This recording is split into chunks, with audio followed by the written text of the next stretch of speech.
નમસ્તે વિદ્યાર્થી મિત્રો, આજે આપણે ચેપ્ટર નંબર 4 ની અંદર ડીસી મોટરનું ઇન્ટરફેસિંગ જોવાના છે માઇક્રો કંટ્રોલરની સાથે. ડીસી મોટર બધાએ જોઈ હશે. નાની નાની જેટલા પણ રોબોટિક્સ ઇવેન્ટ યોજાય અથવા તો રોબોટિક્સ રિલેટેડ અથવા તમે ઘરે રમકડા પણ જે જુઓ છો જેની અંદર રોબોટ્સ નાના નાના આવતા હોય છે, કાર આવતી હોય છે, આ બધામાં નાનકડી ડીસી મોટર્સ યુઝ થતી હોય છે.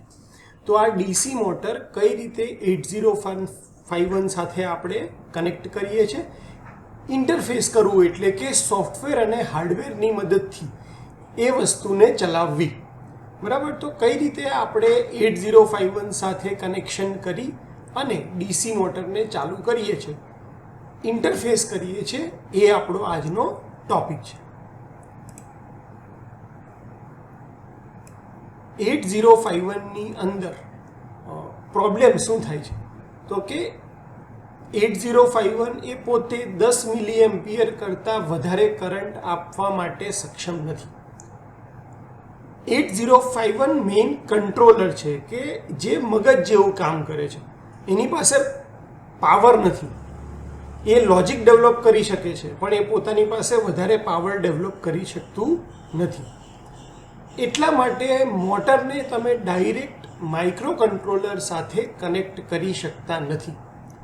પણ મારે તો મોટરને પણ ચલાવવી છે અને એનું લોજિક કોણ આપવાનું છે તો કે માઇક્રો કંટ્રોલર.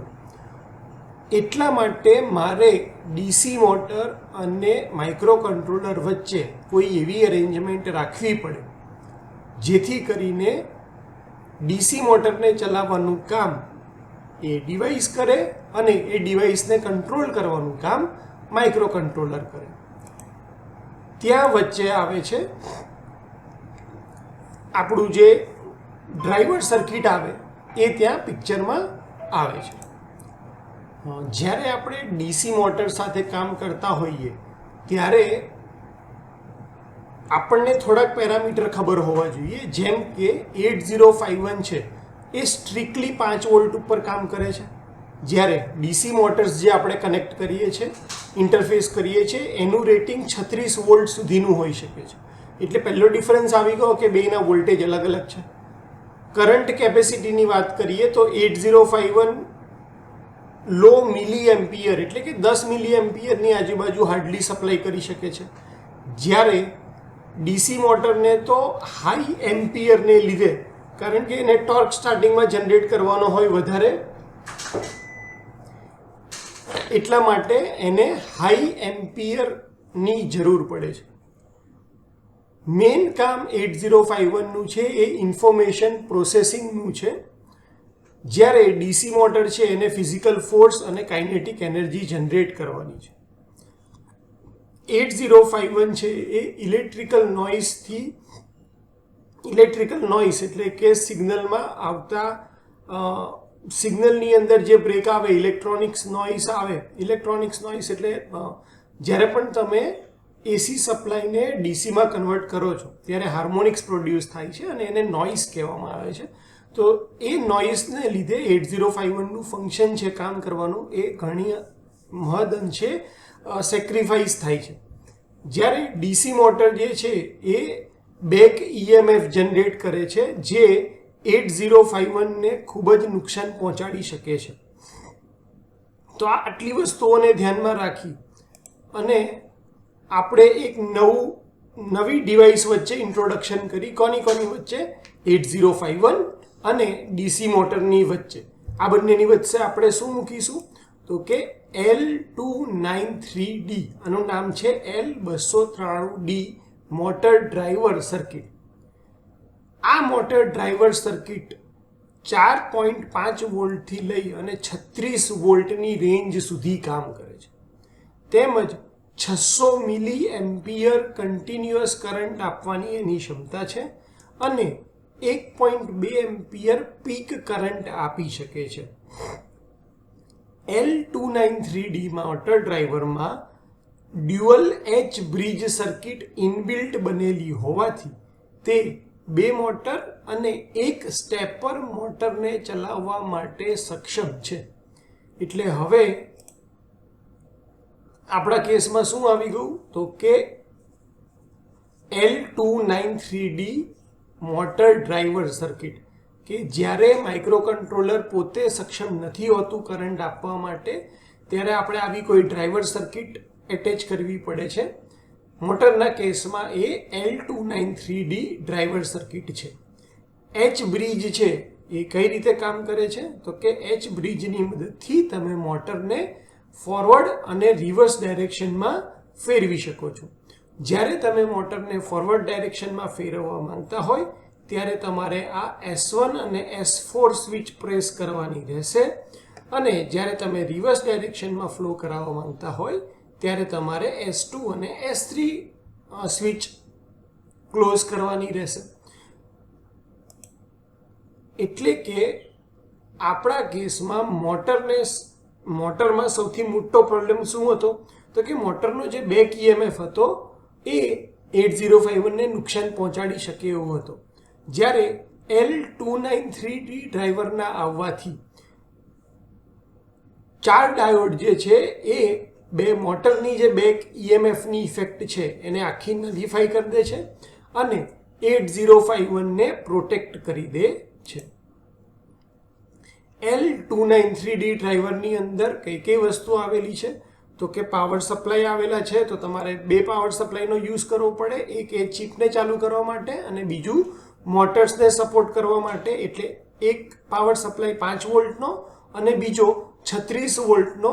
શેના માટે તો કે મોટરને ચલાવવા માટે. મોટરના તમે મેક્સિમમ 2 મોટર જોડી શકો છો. એટલે મોટરના આઉટપુટ હશે, ગ્રાઉન્ડ ટર્મિનલ હશે અને લોજિક સિગ્નલ આપવા માટે IN1, IN2 અને એનેબલ હોય છે. તો એનેબલ 1, એનેબલ 2 હોય છે એકચ્યુઅલી. તો બે મોટરને ચલાવવા માટે તમારી પાસે IN1, IN2, એનેબલ 1 અને એનેબલ 2 સિગ્નલ છે. જે IN1 અને IN2 જે સિગ્નલ છે એની મદદથી તમે નક્કી કરી શકો છો કે મોટર ફોરવર્ડ ડાયરેક્શનમાં ચાલશે કે રિવર્સ ડાયરેક્શનમાં ચાલશે.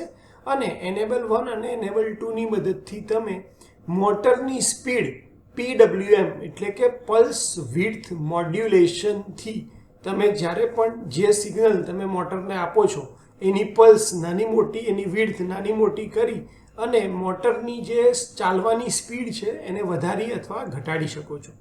તો મોટર ફોરવર્ડ કે રિવર્સમાં ચલાવવું એ IN પિનના હાથમાં છે અને મોટરને ફાસ્ટ કે સ્લો ચલાવવું એ એનેબલ પિનના હાથમાં છે. વાયરિંગ કઈ રીતે કરીએ છીએ તો આપણે L293 ડ્રાઈવરને 12 વોલ્ટની 12 વોલ્ટનો સપ્લાય આપશું. એટલે જેટલી મોટર હોય એટલા વોલ્ટનો સપ્લાય આપીશું. 5 વોલ્ટ વાળો સપ્લાય આપીશું. 8051 સાથે એનું કનેક્શન કરીશું. IN1, IN2, એનેબલ 1, એનેબલ 2 સાથે અને મોટર સાથે એના આઉટપુટ એટલે મોટર સાથે આઉટપુટમાં એને જોડી દઈશું.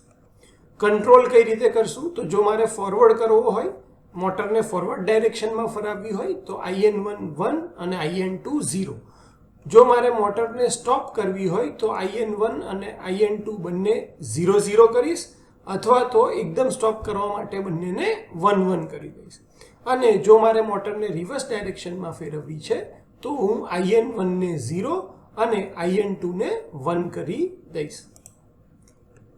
હવે એના માટે આપણે કોડ લખવો પડે. તો કોડની અંદર આપણે મેઇન આ લોજિક ધ્યાન રાખવાના છે કે એની અંદર આપણે IN1 અને IN2 ડિફાઇન કરી અને એની વેલ્યુ જો 1 0 રાખશું તો મોટર ફોરવર્ડ અને 0 1 રાખશું તો મોટર રિવર્સ ડાયરેક્શનમાં ફરશે.